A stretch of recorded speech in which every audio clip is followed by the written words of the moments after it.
জীবনে আপনি কতবার ঘটেছেন? হয়তো একবার, হয়তো দুইবার, হয়তো তিন, কিন্তু কখনো নিজের উপর থেকে বিশ্বাস হারাবেন না। কখনো ভাববেন না আপনি আপনার পথটা একদম চিকন, আপনি সামনে এগোতে পারবেন না, এই কথাটা কখনোই ভাববেন না। কেননা আপনি যখন দুনিয়াতে এসেছেন, বড় হয়েছেন, এই লম্বা সময়টা আপনার সঙ্গে একজন ছিল এবং আছেন ও থাকবেন। তিনি হচ্ছে আপনার রব, আপনার মালিক, যিনি আপনাকে সৃষ্টি করেছেন।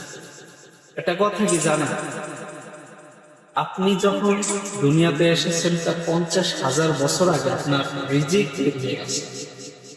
আপনি যখন দুনিয়াতে এসেছেন, আপনার তকদিরের ফায়সালা আল্লাহ তাআলা আপনার 50,000 বছর আগেই সৃষ্টি করে রেখেছেন।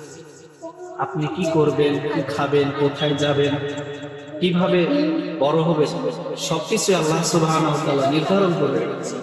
এই জন্য সর্ব অবস্থায়, সর্বক্ষেত্রে আল্লাহ তাআলাকে বিশ্বাস করুন, ভরসা রাখুন, ভরসা হারাবেন না।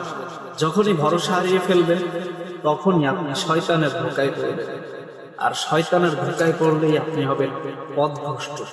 এই জন্য পথভ্রষ্টদের কাতারে যাবেন, পথভ্রষ্ট হওয়ার চিন্তাও করবেন না। সর্বক্ষণ ভরসা রাখবেন আল্লাহ সুবহানাহু ওয়া তাআলা।